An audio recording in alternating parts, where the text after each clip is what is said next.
आदेश। मैं अष्टचापर मित्र प्रवीण आप सभी का हार्दिक स्वागत करता हूं। आज बात करेंगे भैया मिथुन राशि की। सूर्य देव का गोचर युवराज की राशि में हो रहा है। युवराज और भैया सूर्य देव एक साथ मिथुन राशि में प्रवेश कर रहे हैं, आपकी राशि में प्रवेश कर रहे हैं। तो मिथुन राशि वालों के लिए, मिथुन लग्न वालों के लिए गोचर कैसा रहेगा, इसी पर चर्चा करेंगे। थंबनेल आपने देख ही लिया होगा, अरे आपकी तो खुलने वाली किस्मत, अर्थात आपकी किस्मत खुलने वाली है। जो जो दिक्कतें, जो जो संकट आपने देखे थे, वो सभी संकट आपके समाप्त होने वाले हैं। यदि आपकी कुंडली में बुध, शुक्र और सूर्य पीड़ित नहीं है तो समझ लीजिए यह गोचर आपको सब कुछ देने वाला है। उपाय भी बताएंगे, ऐसा नहीं कि कुछ अशुभ है तो उसका उपाय नहीं, शुभता के लिए भी उपाय बताएंगे। सबसे पहले समझिए कि यह गोचर कह क्या रहा है। मिथुन राशि की कुंडली में, मिथुन लग्न की कुंडली में जो सूर्य देव होते हैं वो भैया तृतीय भाव के स्वामी होते हैं। और तृतीय भाव के स्वामी आपकी ही राशि में अर्थात आपके लग्न में आ रहे हैं। और इनके लग्न में आने का मतलब क्या है कि यह कह रहे हैं कि भैया पुरुषार्थ से कदम पीछे नहीं हटाने, मेहनत करते जाना है, फल की इच्छा नहीं करनी, क्योंकि परिणाम बेहद शुभ आने वाले हैं। तो मिथुन राशि वालों के लिए, मिथुन लग्न वालों के लिए सबसे बड़ा संदेश तो सूर्यदेव पहले यह कह रहे हैं कि सूर्योदय से पहले बिस्तर को छोड़ दीजिए और पुरुषार्थ करते रहिए। जितना पुरुषार्थ करेंगे, जितनी मेहनत करेंगे, उसके अकॉर्डिंग आपको बेपनाह उसका रिजल्ट, परिणाम प्राप्त होने वाला है। अब वहीं बुधदेव, बुधदेव भी सूर्य के साथ साथ राशि परिवर्तन कर रहे हैं। बुधदेव मिथुन राशि के स्वामी होते हैं और भैया चतुर्थ भाव के स्वामी होते हैं, अर्थात आपके लग्नेश और चतुर्थेश होते हैं। लग्नेश का लग्न में आना और वो भी राजा के साथ, तो भैया ये बहुत बड़ा बुधादित्य योग जो बन रहा है, ये आपको राजा तुल्य सुख देने वाला है। कैसे? सबसे पहले तो आपके लग्न को मजबूत कर देगा। आपके लग्न में नई चेतना, यानी कि आपके शरीर में नई चेतना आएगी, नया स्पंदन आएगा। आपका जो ओरा है वो एकदम से स्ट्रॉन्ग हो जाएगा। कहीं से भी किसी प्रकार की कोई निराशा थी वो समाप्त हो जाएगी। जो अब तक आपको पुरुषार्थ का, आपके पराक्रम का फल आपको नहीं मिल पा रहा था, वो सब अब इकट्ठा होकर के एक साथ आपको मिलेगा। अब तक क्या थे, सूर्य 12वें भाव में थे तो आपको कहीं ना कहीं दिक्कतों का सामना करना पड़ रहा था। हालांकि तृतीयेश का द्वादश स्थान में जाना ज्यादा बुरा नहीं मानते, लेकिन फिर भी द्वादश भाव आपके लग्न का व्यय तो होता ही है। तो थर्ड हाउस को ये क्या कर रहे हैं, थर्ड हाउस को इन्होंने काफी दिक्कतें दी होंगी। आपके पुरुषार्थ में कहीं ना कहीं कमी लाई होगी, यात्रा आपकी व्यर्थ की सिद्ध हुई होंगी, छोटे भाई बहनों की सहायता आप नहीं कर पाए होंगे जिसके कारण आपका मन मायूस रहा होगा। लेकिन अब ये सभी दिक्कतें समाप्त होने वाली हैं। क्यों? क्योंकि सूर्य देव, ग्रहों के राजा, आपकी राशि में प्रवेश कर चुके हैं। तो एक नई आनंदमय, स्फूर्तिदायक, पुरुषार्थदायक स्थिति आपके साथ उत्पन्न करने वाले हैं। और बाकी का काम बुध देव करेंगे। बुध देव कैसे करेंगे? सबसे पहले तो सुखों में वृद्धि आपकी होगी। भूमि, भवन, वाहन से संबंधित कोई भी कार्य आपका अटका हुआ था, वो कार्य की जो अटक है वो खत्म हो जाएगी।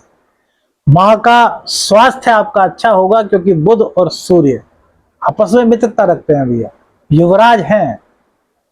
तो माँ का संबंध बन रहा है लग्न से, तो माँ की जितनी सेवा करेंगे, पिता की जितनी सेवा करेंगे, माँ और पिता का जितना आशीर्वाद लेंगे, उतना आपका भाग्य आपसे आगे जाकर को आपको परिणाम देने के लिए उद्यत रहेगा।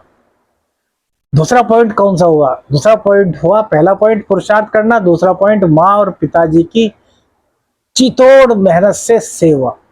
जो उनकी इच्छा है उनकी इच्छा का पालन कीजिए, उनकी सेवा कीजिए, उनको सभी सुख दीजिए। तो यह गोचर आपके लिए हर तरह के सुखों की वर्षा करने के लिए तत्पर है। अब यहीं पर शुक्रदेव भी विराजमान है, और शुक्रदेव आपकी कुंडली में पंचम भाव के और 12वें भाव के स्वामी होते हैं। तो पंचम भाव आपके ज्ञान का हुआ, शिक्षा का हुआ, आपके प्रेम का हुआ, तो सूर्य इसको क्षीण करेंगे, क्योंकि सूर्य और शुक्र की मित्रता नहीं। शुक्र बिल्कुल ठंडे हैं और सूर्य बिल्कुल आग का गोला। तो यहां पर शुक्र को मजबूत करना बहुत परम आवश्यक है। हालांकि पंचमेश का लगन में जाना बहुत गजब का इफेक्ट है, लेकिन सूर्य के साथ है। तो यहां पर सबसे पहले हमें शुक्र को मजबूत करना है, स्ट्रॉन्ग करना है। तो शुक्र को स्ट्रॉन्ग कैसे करेंगे? सबसे पहले स्त्रियों का सम्मान। जितनी भी स्त्रियां, माँ, बहन, बेटी, पत्नी, जितनी भी स्त्रियां हैं, सभी का सम्मान ये शुक्र को स्ट्रॉन्ग करेगा। दूसरी बात, शुक्रवार से स्टार्ट कर दीजिए, पूरे महीने कीजिए दही से स्नान। कैसे करना है दही से स्नान? बच्चा, महिला, पुरुष सब करें। कैसे? थोड़ी सी दही ले लीजिए, 50 ग्राम, सामर्थ्य के अनुसार, ज्यादा सामर्थ्य है ज्यादा ले लीजिए। दही को लेकर के स्नान करते हैं तो अपने सब पूरे शरीर पर दही मल लीजिए, थोड़ी थोड़ी सारे अंगों पर लगा लीजिए, मल लीजिए, और उसके बाद पानी डाल करके साफ कर लीजिए। इससे शुक्र को बल मिलेगा। तो क्या क्या होगा? तो प्रेम आपके पक्ष में होगा, ज्ञान से संबंधित कोई दिक्कत थी, ज्ञान आपके पक्ष में रहेगा, तो शिक्षा की सारी बाधाएं दूर हो जाएंगी। संतान को लेकर के कोई दिक्कत थी, वो सारी दिक्कत दूर हो जाएगी। तो संतान का भी सुख प्राप्त हुआ, ज्ञान का भी सुख प्राप्त हुआ, प्रेम का भी सुख प्राप्त हुआ। सुखों का सुख बुध ने दे दिया, पराक्रम का सुख सूर्य ने दे दिया, छोटे भाई बहनों की मदद करने का अवसर आपको प्राप्त हुआ। छोटी मोटी यात्राएं जो अब आप करेंगे वो सुखदायक होंगी। विदेश से संबंधित कोई कार्य अटका हुआ था वो आपका बन जाएगा, विदेश से अर्निंग आपकी शुरू हो जाएगी। अब इन तीनों की दृष्टि नवम भाव पर जाएगी, सप्तम भाव पर जाएगी, और जो सप्तम के स्वामी है वो है गुरुदेव, और वो भैया 12वें स्थान में अपनी दूसरे गुरु की राशि में बैठे हुए हैं। तो यहां पर सप्तम भाव पीड़ित हो रहा है। मिथुन राशि वालों को दांपत्य में दिक्कत अवश्य हो रही होगी जब से कि गुरु का चेंज हुआ है। और सूर्य, बुध और शुक्र की दृष्टि दांपत्य जीवन पे पड़ना भी कहीं ना कहीं दिक्कत पैदा करेगी।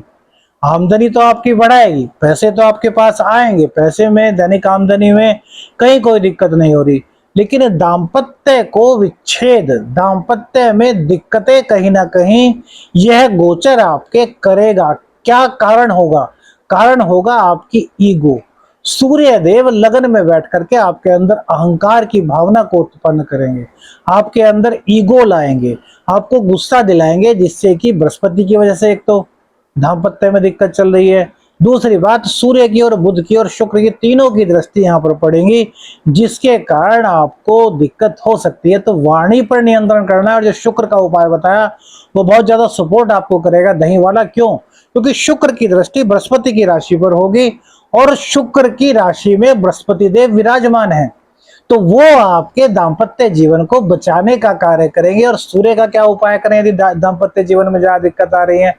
तो 108 गायत्री का पाठ कीजिए, और हर मंत्र के साथ स्वाहा लगाते हुए घी से आहुति दीजिए समिधा में, अर्थात हवन रोजाना कीजिए 108 बार देसी घी से।